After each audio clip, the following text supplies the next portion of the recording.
¿cómo denomino yo las neuropatías o las lesiones del nervio periférico, ¿no? Ya hablamos un poquito ahorita de cono medular versus cauda equina, ¿no? Cono medular es médula espinal, es un síndrome medular, y cauda equina ya es un síndrome radicular, ¿no? Pero de la cauda equina. Ahora, cuando yo tengo un solo territorio de un nervio afectado, ¿sí? Como se ve en este esquema en rojo, por ejemplo, el nervio mediano, ¿no?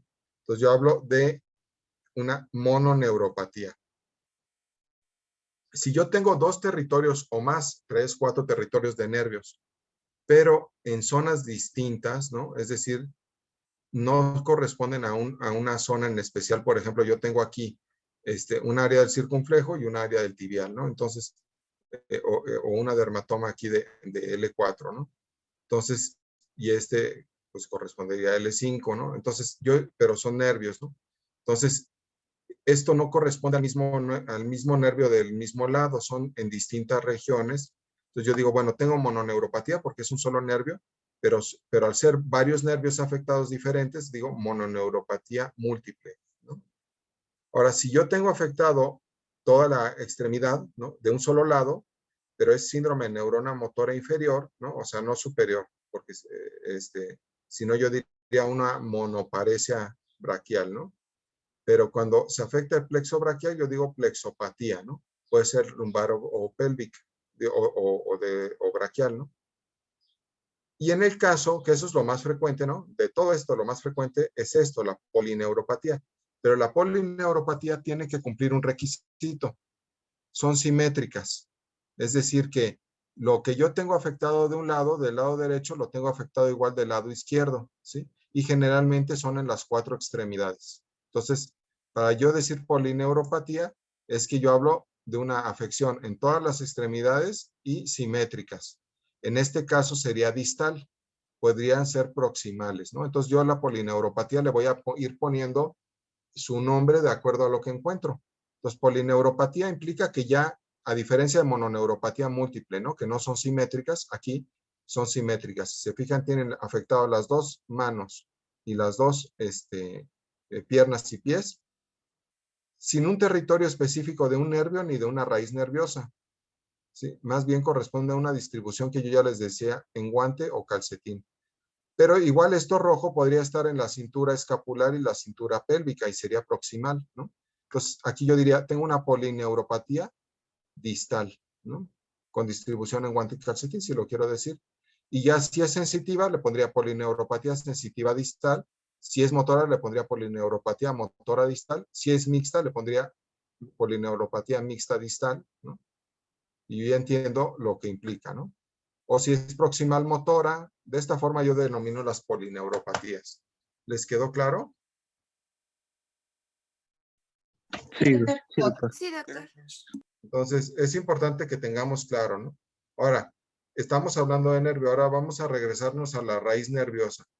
Cuando se afecta la raíz nerviosa antes de juntarse con otras raíces y formar un nervio, me da una lesión radicular y me da un síndrome radicular. Y los síndromes radiculares tienen una distribución de dermatoma. Entonces yo los puedo distinguir porque el dolor o la sensibilidad o el trastorno sensitivo se distribuye en la dermatoma específica, ¿no? Por ejemplo, aquí L5 o la cara medial de la pierna L4, ¿no? Acuérdense cómo estaba su esquema de las dermatomas. Entonces, las radiculopatías tienen distribución dermatomérica, no de un nervio. Acuérdense que los nervios tienen otro territorio. Entonces, por ejemplo, un nivel C5 hacia el hombro, un nivel C6 hasta la mano, ¿no? Un nivel C7 el dedo medio, acuérdense. Un nivel C8 a la región de los últimos dedos, ¿no? El tercero, digo, el cuarto y el quinto, ¿no? Independientemente, aquí están marcando áreas de dolor, ¿no? Donde se puede distribuir el dolor. ¿Por qué? Porque hay contracturas, ¿no? Pero no es tanto porque ahí sea la dermatoma. ¿Sí? Entonces, cuando yo tengo una lesión radicular, la distribución sensitiva es de raíz nerviosa. Y yo por eso puedo saber que es radicular. Sensitiva ya sea para dolor o para anestesia, ¿eh? Porque igual no tiene anestesia, pero sí tiene dolor en esa zona, ¿no?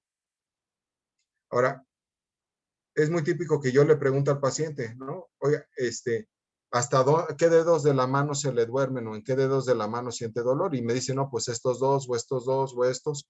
pues ya me va quedando claro, ¿no? De que se trata de una raíz nerviosa. Si me dice que es toda la mano, pero no la del otro lado, pues igual son varias raíces nerviosas, ¿no? Podría ser. Si son las dos manos, entonces yo ya estaría pensando en una neuropatía, no en una radiculopatía. Ahora veamos una polineuropatía, ¿no? Entonces, esto es este esquema donde está pisando un cactus, ¿no? Se refiere a las disestesias que refiere el paciente al pisar, ¿no? Entonces, eso es típico de la neuropatía diabética. El paciente dice que siente quemadura o que le pican cuando pisa, ¿no? Entonces, no es que no sienta, pero lo que siente no es normal y eso se llama disestesia. Y si yo lo exploro, sería una parestesia, ¿no? Entonces, le pico con algo y dice que le duele mucho.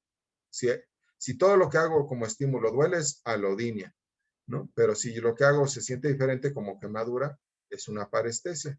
Y es en ambas plantas del pie, pero pues si viéramos las manos sentiría lo mismo, ¿no? Y vean en este esquema distintos grados de neuropatía, ¿no?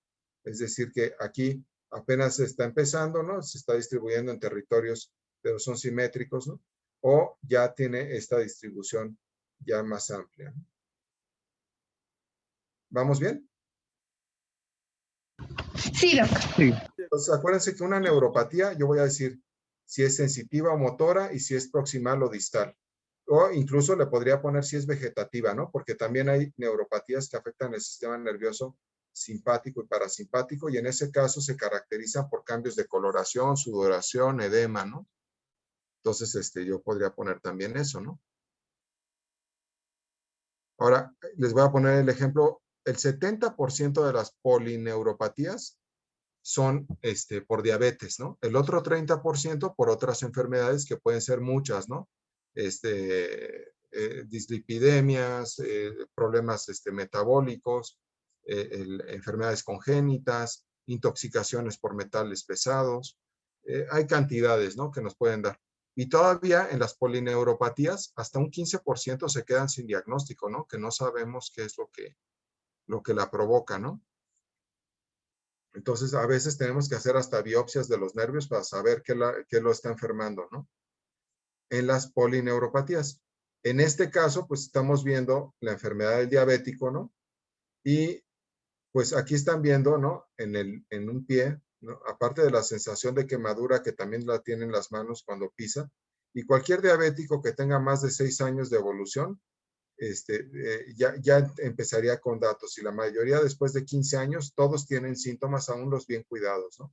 Claro que los que no se cuidan, en 3, 4 años lo tienen, ¿no? Y yo he visto pacientes que ya ni caminan de tanto que es la molestia, pero la lesión neuropática es reversible, es decir, que si yo le doy tratamiento y controlo la glucosa durante tiempo suficiente, la lesión es diferente, es reversible. Acordarse que lo que yo veo y lo que percibe el paciente en los pies pues es la traducción sensitiva en las extremidades, ¿no? Pero el paciente con neuropatía diabética, pues también tiene retinopatía diabética, que es un tipo de neuropatía, ¿no?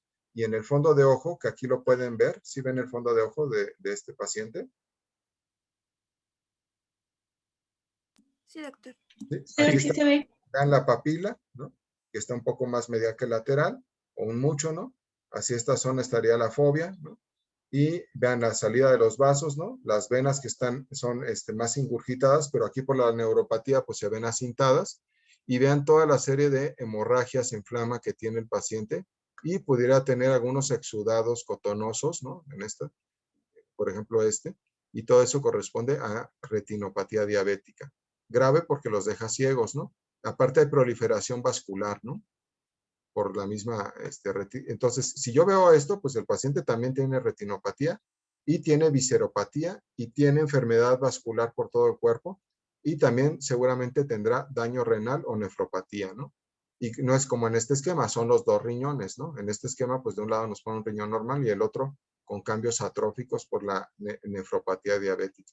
¿Por qué? Porque la retinopatía, la neuropatía, pues es una enfermedad de los nervios, pero sobre todo que afecta la vasa nervorum y es una enfermedad sobre todo de afección arteriolar y al afectar la diabetes, ¿no? Al afectar la arteriola, pues me afecta no nada más los nervios periféricos, sino cantidad de órganos, ¿no? Entonces, claro, esto es un grado extremo, ¿eh? Un grado extremo. Pero bueno, aquí pues el oftalmólogo tiene que con láser contener todas estas lesiones porque si no el paciente se quedará ciego. Y aquí pues hay que tratar muy bien la diabetes pues, para que no avance la nefropatía y acabe en diálisis. Que México está lleno de servicios de diálisis, pues por esto, ¿no? Por la diabetes. Vean la distribución en guante y calcetín. El esquema está un poco borroso, pero a la hora que es todo sensitivo, toda esta zona siente quemadura o no siente, ¿no? Y vean aquí el esquema, ¿no? De la neurona. Esta es la vaina de mielina. ¿Sí le ven la vaina de mielina? Sí. Doctor. Sí se ve. Vean cómo aquí se pierde la mielina o cómo aquí se lesiona el axón, ¿no? El axón es lo que va en el centro. ¿Sí ven la lesión axonal? Sí. Sí. Sí, Y doctor. ven la lesión de mielina, conserva el axón. Entonces, eso es lo último que yo le pondría a una neuropatía o polineuropatía. Yo le pongo, es una neuropatía, o una polineuropatía sensitiva distal desmielinizante. ¿Cómo puedo saber que es desmielinizante? Pues en la electromiografía me pueden decir si la conducción es más lenta o si tiene menos amplitud. Si es más lenta, quiere decir que la mielina está afectada. Si tiene menos amplitud, es de tipo axonal, es decir, ya no conducen los nervios, es más grave, ¿no? Entonces me pueden decir si es una polineuropatía sensitiva distal con degeneración axonal o desmielinizante. Y son enfermedades diferentes porque la mielina generalmente se recupera mejor que las axonales.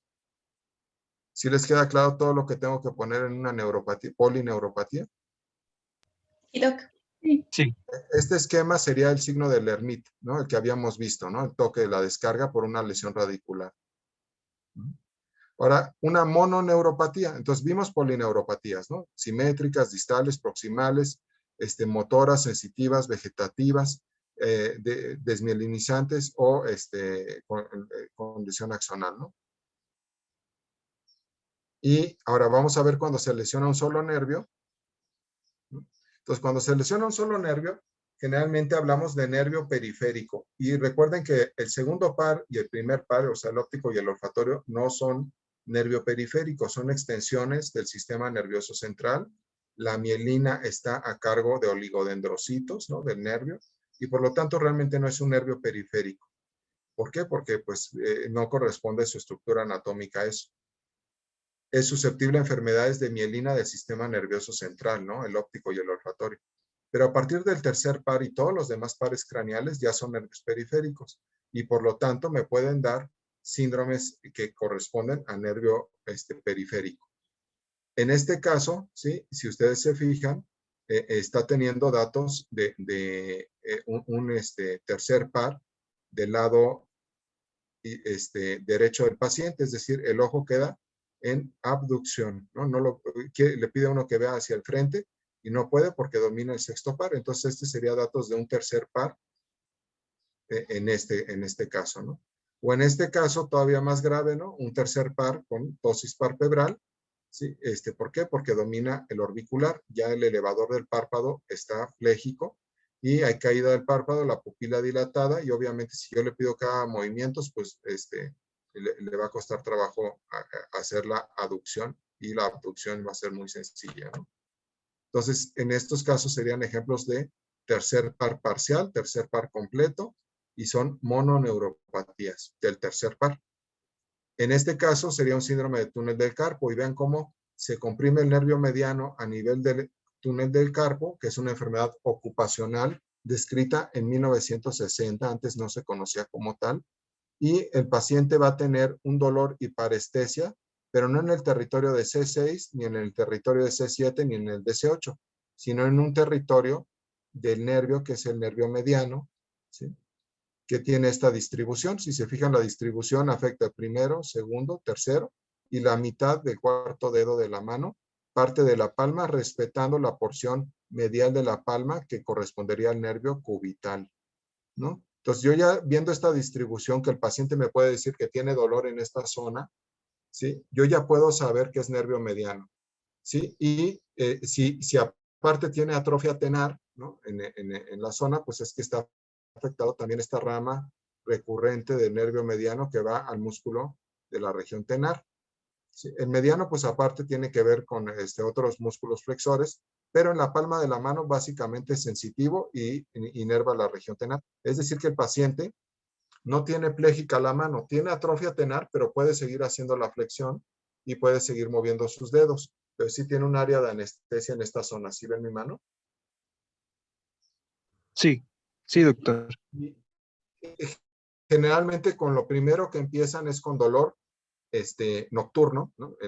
Normalmente en la noche les duele más porque en la noche se acumulan líquidos en los ligamentos y en los nervios, ¿no? Por la postura, y empieza a decir que la mano lo despierta, ¿no? Que siente la mano muy dormida y lo despierta, pero ya en el día está bien.